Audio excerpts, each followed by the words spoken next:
Gotitas de esperanza. Reflexión diaria de la palabra.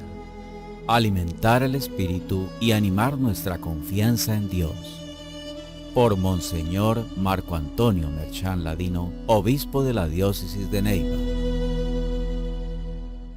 En este 21 de noviembre celebramos la fiesta de la presentación de la Santísima Virgen.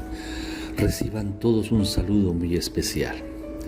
El Evangelio nos lleva a reflexionar sobre este texto de San Mateo, que nos permite entender la cuestión de quiénes son los nuevos familiares, la parentela de Jesús, y al tiempo declara la nueva condición y los nuevos vínculos de los que son engendrados de Dios directamente por el Espíritu que viene del cielo y no de la carne y de la sangre.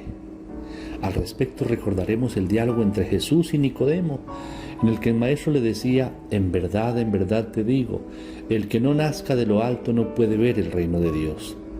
Este texto de San Juan se relaciona perfectamente con el de hoy y ayuda a entender cómo es aquello de nacer de nuevo y de llegar a pertenecer a la nueva familia de Dios, a comprender lo que significa ser engendrado nuevamente, no de la carne ni de la sangre, sino del Espíritu, del amor que Dios nos dona.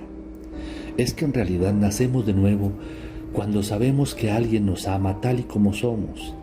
El amor nos engendra, nos da una nueva vida. No somos un error, somos un proyecto de amor, un proyecto prodigioso. De manera que recibiendo, aceptando y acogiendo el don del Espíritu que nos da, el resucitado, nacemos de nuevo. Tenemos una nueva existencia, nacemos de lo alto. Abajo queda la carne y la sangre que nos hace simplemente humanos. Arriba, en cambio, queda el Espíritu que nos hace divinos. Entendido esto en el sentido de hijos de Dios y hermanos y hermanas los unos de los otros. Nacer para ser miembro de la familia divina no significa volver a entrar en el vientre de la madre, sino entrar de una vez y para siempre en el reino del Padre Celestial. Entrar y participar de su amor de Padre que nos ama como hijos, y esto por obra del Espíritu Santo, de su poder creador. Al fin y al cabo, el Espíritu Santo es Señor y dador de vida nueva, de vida en abundancia. La Virgen María, sabemos, se convirtió en Madre de Cristo no en el momento en el que Jesús nació en Belén, sino en el momento preciso en el que ella escuchó la palabra de Dios con el anuncio del arcángel. La acogió en su corazón y le dijo sí, expresado su obediencia. Por eso, ante la pregunta por quiénes son los suyos, que el mismo Señor hace a aquellos que le dicen que su madre y sus hermanos están fuera y quieren hablarle, Él responde con determinación: son aquellos que como ella escuchan la palabra, aquellos que como María le dicen sí y la acogen, la hacen vida, la encarnan en su propia carne y en sus historias personales. Solo a aquellos les corresponde la gracia de ser su madre, su hermano o su hermana. De la carne nacerá únicamente carne, y esto no es suficiente para entrar en el reino. Es decir, el humano y estricto cumplimiento de las obras, de los sacrificios, de los esfuerzos que de todos modos necesitamos hacer. No es garantía ni pasaporte de entrada segura en la vida eterna.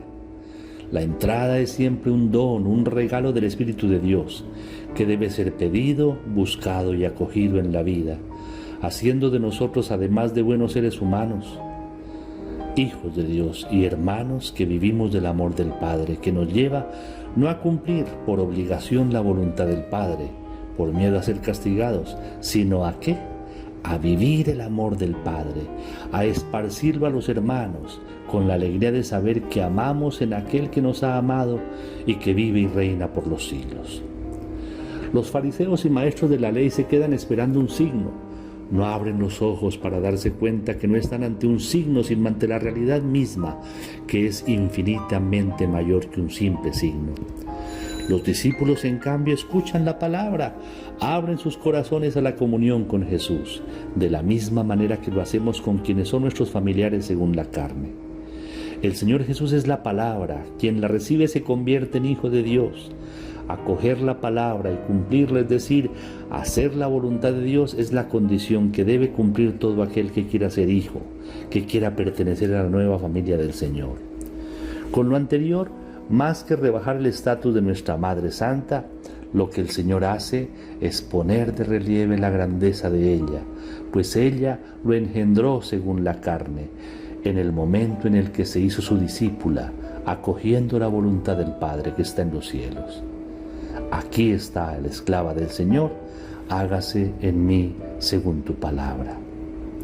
En esta fiesta de la presentación, también nosotros presentemos al Señor nuestra vida, nuestras limitaciones, nuestras incoherencias y pecados, y pidámosle a Él que nos dé la gracia de, como nuestra Madre Santísima, saber decir sí a la voluntad del Padre y ser reengendrados, ser miembros de esa nueva familia de Dios que no tiene un vínculo de carne ni de sangre, sino del Espíritu del Señor.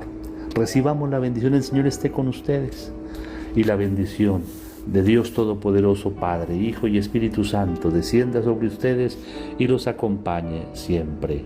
Amén.